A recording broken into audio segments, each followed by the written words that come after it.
ओम नमः शिवाय। श्री परमात्मा ने नमः। ओम श्री राधे कृष्णाय नमः। ओम पवन पुत्राय नमः।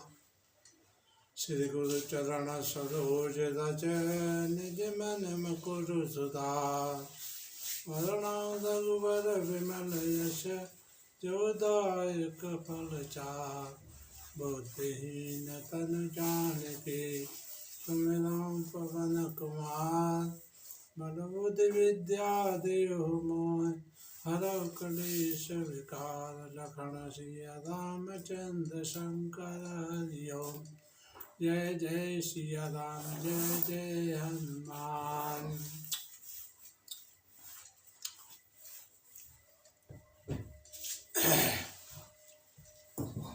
आगे बोलो। हाँ बोलो, बोलते रहो। ओम। हे मेरे नंदनंदन यशोदानंदन श्री कृष्ण जी, मेरी तरफ आप निहारिए और मेरे सारे कलुष दूर कर दीजिए। ये सब आपकी ही सामर्थ है, जिससे संसार में जो भीषण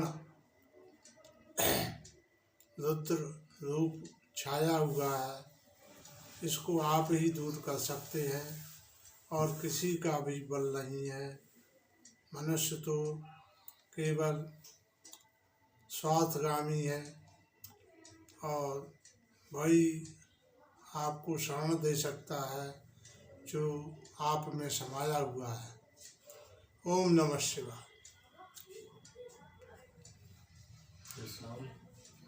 तो ये आप प्रश्नावली है। ओम नमः शिवाय गुरुदेव। आज की प्रश्नावली में पहला प्रश्न, समाज में आजकल जो नई शादियां हो रही हैं उनमें बहुत विघटन देखने को मिल रहा है, क्लेश ज़्यादा हो रहा है घरों में। तो एक प्रश्न ये उठा है कि लड़की वाले को अपनी बिटिया का घर कैसा देखना चाहिए। क्या उसे बहुत ऊंचा घर देखना चाहिए या नीचे घर में शादी करनी चाहिए या अपने बराबर वाले लोगों में शादी करनी चाहिए। एक ज्वलंत प्रश्न है सामाजिक। ओम नमः शिवाय। जैसा कि शादी के बारे में प्रश्न किया है कि हमको लड़की वाले को कैसा घर देखना चाहिए और लड़के वाले को क्या लक्ष्य भेजना चाहिए, क्या बताना चाहिए, इसका कुछ मैं वर्णन कर रहा हूँ, उसे आप लोग ध्यानपूर्वक सुनें। हमारी जो बिटियाँ हैं वो जब अपने घर को पहुंचती हैं तो वहाँ बहुत से पहले तो बहुत बड़ा शांति का सहयोग दिया जाता है, दिखावा किया जाता है, बहुत अच्छी बात है। लेकिन थोड़े ही चंद दिनों में लड़कियां जो है उनके घर वाले कहते हैं कि तुम चिंता मत करना, तुम जाके कोई बात हो तो मुझे फ़ौरन फ़ोन कर देना, और फ़ोन साथ में देते हैं। तो इसका दुष्परिणाम ये होता है कि लड़की जो है एक सुधरने की जगह बिगड़ने लगती है और समाज में लड़के वाले जो हैं उसका विरोध शुरू कर देते हैं और बजाय सामंजस्य बैठाने के उसमें बड़ा ही उपद्रव होने लगता है। तो लड़की वाले को इस तरह से नहीं देखना चाहिए। ठीक है, आपने लड़की को पाला पोसा है, सब कुछ किया है, लेकिन उसे समाज में रहना है, इसलिए उसे इस प्रकार का वातावरण प्रस्तुत करना चाहिए उसके साथ, जिससे कि उसका सामंजस्य बैठ सके। जब जनक जी को विदाई दे रही थी, जनक जी और उनकी सुनैना, तो उन्होंने सीता जी से यही शिक्षा दी कि तुम सब लोग अपने घर जा रही हो और दिन रात जो है माता पिता की सेवा करना और उनकी आज्ञा का पालन करना।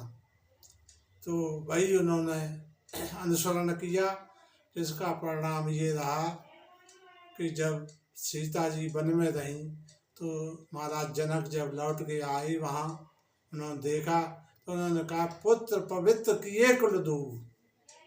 हे पुत्री, तूने दोनों कुलों को पवित्र कर दिया, मेरे कुल को भी और भगवान राम के कुल को भी, दशरथ जी के कुल को भी पवित्र कर दिया, तू धन्य है।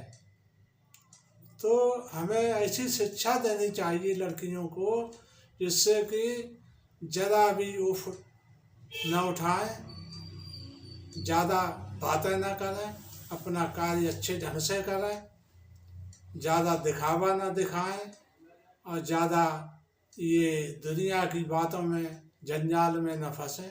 अपने कार्य से कार्य और प्रभु के नाम का स्मरण करती रहें, तो आपकी रास्ता जो बड़ी सुलभ हो जाएगी।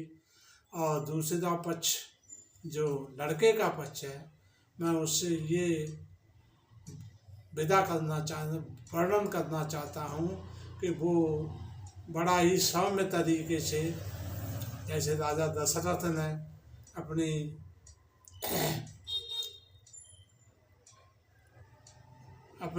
पत्नी से कहा कि हे रानी, दीप बात नहीं टालन कहो, ये हमारी पुत्रियां हैं, पुत्रियों के समान इन्हें पालो। तो कैकेयी जी ने और उन्होंने कौशल्या जी ने दीप बात नहीं टालन कहो, कभी भी ये भी नहीं कहा कि तुम दीप की बात ही भी टाल दो। तो जब ये सामंजस्य बैठ जाएगा तो फिर कोई बात पैदा ही नहीं होगी और बड़ा ही सब मामला प्रफुल्लित रहेगा, अच्छा रहेगा और समाज में उसका वर्णन किया जाएगा।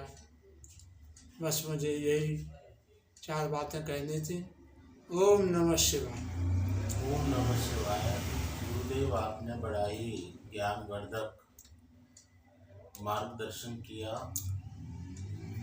आज की सामाजिक परिस्थितियों में हमारी बेटियां जब दूसरे घर में जाती हैं तो सामंजस्य की कमी होती है और एक उन्हें इस बात को समझना होगा कि अब मेरा घर जो है वो मेरा ससुराल है और मेरे सास ससुर मेरे माता पिता हैं। इस तरीके से व्यवस्था से, इस तरीके की सोच से जाएंगे तो फिर घरों के बिखटन होना बंद हो जाएगा। आज बड़ी एक अच्छी बात पता चली कि पहले लड़कियां डरती थी शादी संबंध में कि न जाने मेरा घर कैसा होगा, मेरी ससुराल कैसी होगी। लेकिन अब देखने में ये आ रहा है कि लड़के डर रहे हैं शादी करने में। वो कह रहे हैं न जाने कैसी बहू आएगी जो कहीं हमारे को रोटी ना दे, हमारे को पानी ना दे, हमारे माँ बाप को परेशान ना करे। तो अब उल्टा सा सिस्टम दिखाई दे रहा है। अब लड़के डरने लगे हैं शादी करने से। ये एक इस समय देखने को मिल रहा है। अगला प्रश्न गुरुजी ये है कि मित्रता जो होती है हमें अपने साथ के, अपने स्तर के लोगों से करनी चाहिए या अपने से नीचे लोगों के साथ करनी चाहिए या अपने से ऊंचे लोगों के साथ करनी चाहिए? इस पर कुछ मार्गदर्शन दीजिए। कुछ साधक लोग इसको पूछ रहे हैं, युवा पीढ़ी के।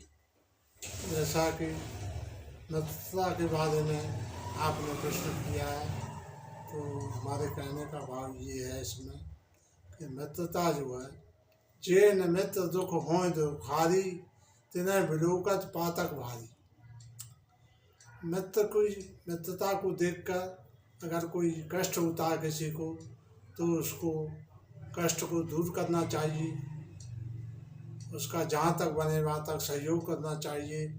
और मित्रता जो है वैसे तो समानता के ही लोगों के साथ करनी चाहिए, लेकिन इसके साथ साथ हमको कुछ बड़े वृद्धों का भी सहारा लेना चाहिए, क्योंकि जो अनुभव मिलता है वो वृद्धों के सहारे ही मिलता है। तो हमें वृद्धों के भी साथ मित्रता करनी चाहिए और पूछना चाहिए उनसे बहुत सी बातें जो उनके अनुभव की हैं। समाज में चलने के लिए जो अनुभव होता है वो अच्छे पुरुषों से ही मिलता है, सत्पुरुषों से ही मिलता है। और जो हमारे बड़े बूढ़े हैं वो इस अनुभव को संजोए रहते हैं, तो उससे बहुत बड़ा लाभ होगा। और नीच से मित्रता, व्यवहार अच्छा रखना चाहिए, बढ़िया रखना चाहिए, सबके साथ अच्छा व्यवहार रखना चाहिए। और मित्रता तो अपने साथियों से और वृद्धों के साथ ही मिलजुल हमारे विचार से रखना चाहिए, लेकिन उनसे कड़वा भी नहीं बोलना चाहिए। अपने से छोटे हैं उनके साथ भी मित्रवत व्यवहार रखें, जिससे वो आगे चलकर तुम्हारे लिए हितकारी बने हुए। ओम नमः शिवाय। ओम नमः शिवाय। गुरुदेव, आपने बड़ा सार्थक मार्गदर्शन दिया। आज के विषम परिस्थितियों में जो इन बातों को अनुकरण करेगा उसको अवश्य लाभ मिलेगा और वह अपने संसार को बड़ी आसानी से पार कर लेगा। ओम नमः शिवाय। गुरुदेव, एक कोई छोटी लघु कथा के लिए विनती करते हैं आपसे, जो प्रेरणाप्रद हो और हमारी युवा पीढ़ी के लिए उसका लाभ हो। लघु कथा जो है हमारे लिए बहुत ही सार्थक सिद्ध होती है और इनको सुनने से हमें बहुत ही ज्ञानवर्धक जानकारियाँ मिलती हैं।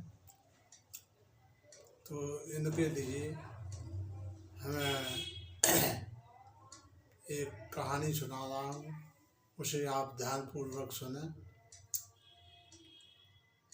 एक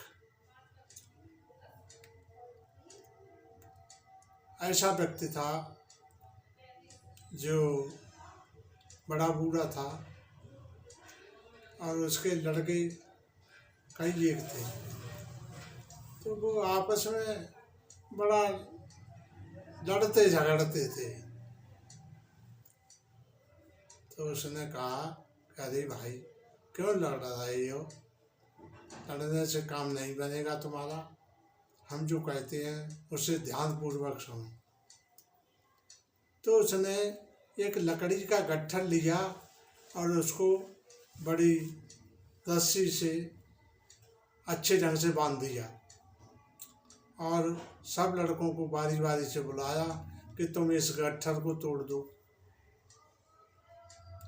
तो सब प्रयास करते रहे अलग अलग, किसी ने गट्ठर को तोड़ नहीं पाया। अंत में हताश हो गए और कह गए कि पिताजी वो तो टूटता ही नहीं है। फिर उसने ये कहा कि अच्छा तुम लोग बैठ जाओ, और उसने गट्ठर खोल दिया और एक एक लकड़ी को दिया कि अब तुम तोड़ो। एक एक करके सब ने लकड़ियाँ तोड़ डाली, वो गट्ठर टूट गया। तो इसका सार ये है कि जब आप एक होकर रहेंगे, सब मिलके रहेंगे, तो तुम्हें कोई नहीं तोड़ पाएगा। आपके अंदर ऐसी शक्ति पैदा हो जाएगी कि कितना भी बलशाली हो वो तुम्हें अलग नहीं कर सकता, तोड़ नहीं सकता। और जब आप अलग अलग रहेंगे तो आप टूटे ही रखें, उसमें फिर कोई जान ही नहीं होगी। इसलिए हम सबको एक होकर रहना चाहिए, तो हमारा संगठन बना रहेगा और आप आगे चलकर पुण्य के भागी बनेंगे। ओम नमः शिवाय। ओम नमः शिवाय गुरुदेव। आज का संकीर्तन। हरे कृष्णा कृष्णा कृष्णा हरे हरे हरे राम राम राम हरे हरे हरे कृष्णा कृष्णा हरे हरे तेरी लैले खबरिया रे श्री कृष्ण जी के चरणों में मन हो जा दीवाना रे। राम जी के चरणों में मन हो जा दीवाना रे।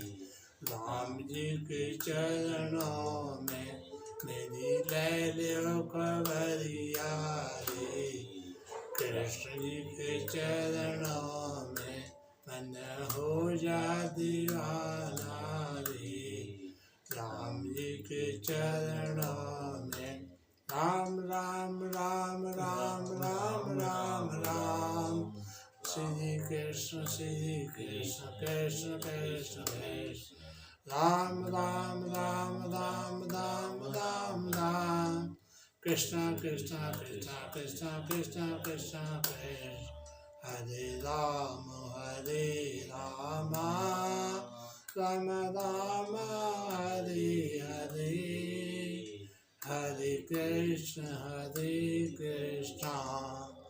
कृष्ण कृष्ण हरे हरे।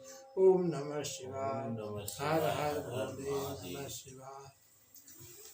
धर्म की जय हो। अधर्म का नाश हो। प्राणियों में सद्भावना हो। विश्व का कल्याण हो। हर हर महादेव।